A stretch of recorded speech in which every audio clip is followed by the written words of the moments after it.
Hello friends, Neha's કિચનમાં તમારું સ્વાગત છે।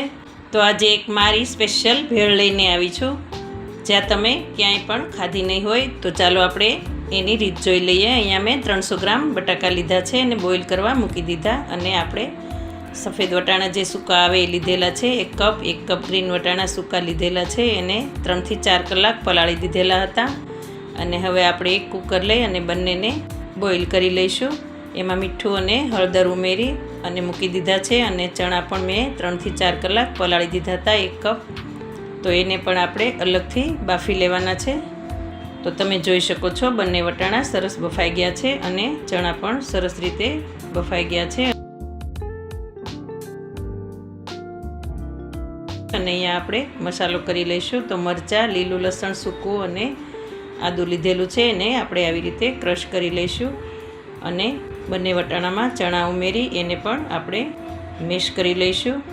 અને એમાં આપણે હવે બટાકા ઉમેરી મિક્સ કરી લઈશું, અને આપણે હવે એનો વઘાર કરવાનો છે। તો અહીંયા તેલ લીધેલું છે, એમાં જીરું ઉમેર્યું, હિંગ, હળદર, લીમડો અને જે આપણે ક્રશ કર્યા છે મરચાં, આદું, લસણ એ ઉમેરી દઈશું।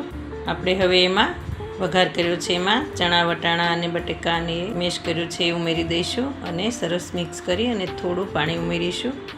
આમાં જરૂર પ્રમાણે પાણી ઉમેરવાનું છે, અને સંચળ પાવડર, થોડી ખાંડ અને થોડું મીઠું ઉમેર્યું છે। અને હવે આપણે લીંબુ ઉમેરી દઈશું। તો તમે જોઈ શકો છો આપણો ભેળનો રગડો એકદમ સરસ બની ગયો છે, અને ઉપરથી શેકેલું જીરું ઉમેર્યું છે। તો આ ભેળ તમે એકવાર જરૂરથી ટ્રાય કરજો અને બનાવજો। તો આપણે રગડો આવો રાખવાનો છે, થોડો ઢીલો, તો પછી આપણે ઘટ થઈ જશે, થોડી વાર પડ્યો રહેશે। તો હવે આપણે સર્વિંગ પ્લેટમાં લઈ લઈશું। તો હવે આપણે ટામેટાં, કાંદા અને વઘારેલા મમરા અને બંને ચટણીની લિંક જોતી હોય તો નીચે આપેલી છે।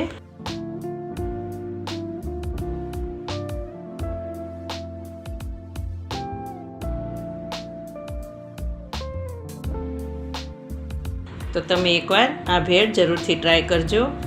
ખૂબ ટેસ્ટી, હેલ્ધી અને સ્વાદિષ્ટ બનીને તૈયાર થાય છે નેહા સ્પેશિયલ ભેળ। અને મારા વિડીયોને લાઇક, શેર અને સબસ્ક્રાઈબ કરજો। Thank you.